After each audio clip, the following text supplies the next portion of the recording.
Kamu tahu, begitu banyak orang bertanya, apakah kita harus memaafkannya, apakah kita harus tampil. Dan menurutku, semua orang sebenarnya menanyakan pertanyaan yang salah. Orang-orang ingin berdebat, apakah permintaan maafnya tulus. Dan aku tidak peduli apakah itu tulus. Dia tidak menyakiti Israel. Dia menyakiti anak-anak Yahudi di London yang sinagognya dibom Molotov bulan lalu. Dia menyakiti mahasiswa Yahudi di Kolombia. Dan Israel, serta orang-orang Israel, tidak punya hak untuk memaafkannya atas nama mereka. Jadi kamu tahu, lagi-lagi kita terus membahas topik ini. Tapi kenapa? Kenapa dia begitu terobsesi sih? Maksudku, dia punya banyak uang, dia berbakat. Kenapa? Bagaimana kamu bisa menjelaskan ini? Dia mengaitkannya dengan cedera otak dan bipolar. Tapi kamu tahu, apakah itu benar-benar bentuk pertanggungjawaban? Ya, maksudku, aku pernah dengar argumen bahwa dia punya gangguan mental. Dan menurutku, gangguan mental itu masalah serius yang harus kita tanggapi dengan serius. Tapi itu tidak membenarkan mengatakan, aku akan melakukan Defcon 2, 3 terhadap Yahudi. Kamu tahu, merilis lagu dengan Heil Hitler, memaksa anak-anak kulit hitam muda untuk menyanyikan Heil Hitler di video musiknya. Semua ini tidak bisa hanya dianggap sebagai gangguan mental. Ini adalah taktik yang dia gunakan karena dia ingin terkenal, karena dia ingin mendapatkan lebih banyak. Dia sudah terkenal, dia ingin menjadi lebih terkenal, dia ingin lebih banyak perhatian. Dan ini adalah sesuatu yang kita lihat terjadi pada banyak selebriti saat ini. Maksud saya, mereka melakukannya dengan Israel lebih sering, tapi dia benar-benar melakukannya. Dan dia mengorbankan baik komunitas kulit hitam maupun komunitas Yahudi. Itu bukan sesuatu yang bisa kita maafkan. Dan kamu tahu, saya mendengar orang-orang berkata, ya kamu tahu kita perlu memaafkan, kita perlu mencari tshuva.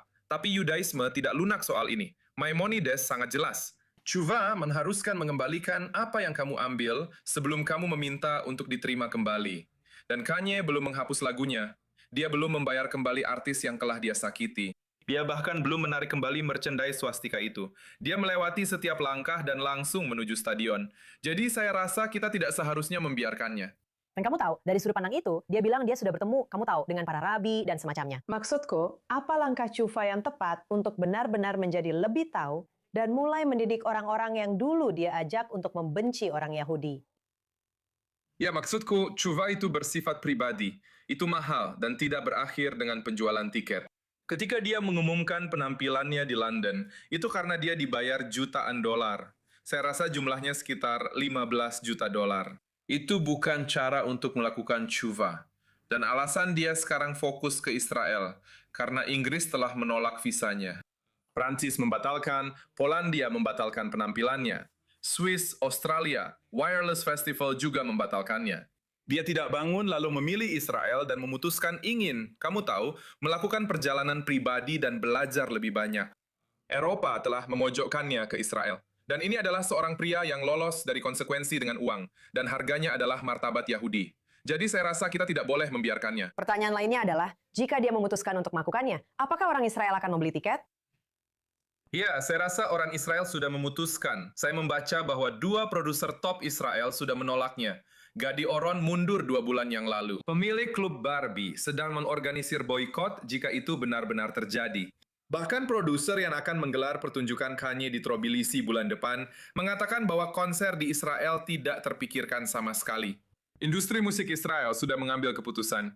Satu-satunya orang yang masih menggulirkan narasi ini hanyalah para humas yang membutuhkan berita utama ini untuknya. Saya rasa orang Israel tidak akan setuju dengan itu. Dan Anda tahu, secara pribadi, saya tumbuh besar dengan musik Kanye West. Saya menyukainya. Saya pikir dia adalah seniman yang berbakat.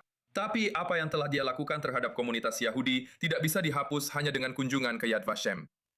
Baiklah, terima kasih banyak. Seperti biasa, Chen Mazik sangat saya hargai, temanku. Terima kasih sudah mengundang saya sangat menghargai ini.